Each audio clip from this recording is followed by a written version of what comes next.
You know that the report itself is of perception index. So perception is what it is, perception. Certainly, it's different from reality that you have on the ground. The report is harsh on the government. It does not take due cognizance of the ground reality. In fairness to the TI that presented the report, they said themselves that it is not research-based. So it is not fact-based report, but based on secondary data, information collected here and there. In effect, anybody could put together this kind of report from press releases issued by opposition political party and just... I think that on the overall, the facts on the ground contradict this report. This administration has done enormously well. We have achieved quite a lot, and certainly it doesn't speak to the facts on the ground. So if you say that you think this is not research-based, let me just give you an insight into the methodology that was used for this index. Now, according to TI, they say 13 data sources were used to construct the corruption perception index for the year 2019. And 13 of them, but I'll give you just a few, just to help you understand what went into this particular research, as it were. So we have one, the African Development Bank Country Policy and Institutional Assessment. That's the African Development Bank, the AFDB. Another one is the World Bank Country Policy and Institutional Assessment.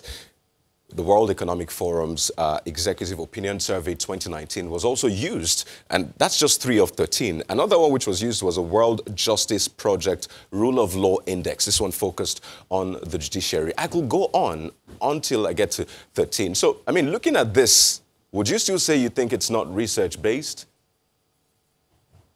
Yeah, because they, and I'm happy, as I said, they haven't said that they undertaken a research of their own. So there are bits on pieces of information they had picked here and there. Look at what the United Nations Office on Drugs and Crime did on corruption in Nigeria. The report they released before the close of last year. They interviewed 33,000 respondents across Nigeria.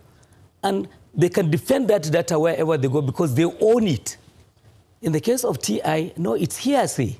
Somebody said something and we're picking it from there. That is the difference it makes. Saying that African Development Bank Country Policy and Institutional Assessment is hearsay?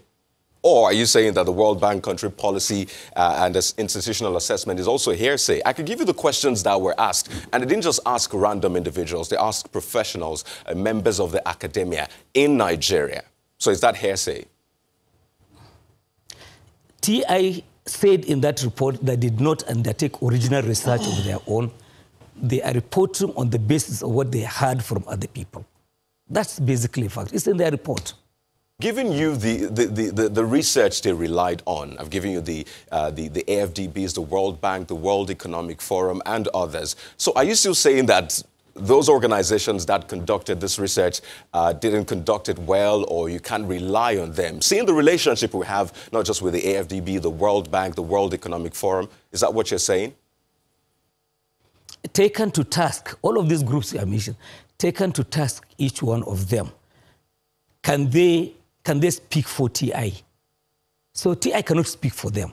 TI, if they want to be taken seriously, they should engage in their own research. I have mentioned to you the United Nations Office on Drugs and Crime. So they went out there in the field. They collected primary data of their own. So taken to court, taken to task, they can defend this. TI cannot defend these facts. They cannot defend what some others had given secondary data that they are relying to assess Nigeria.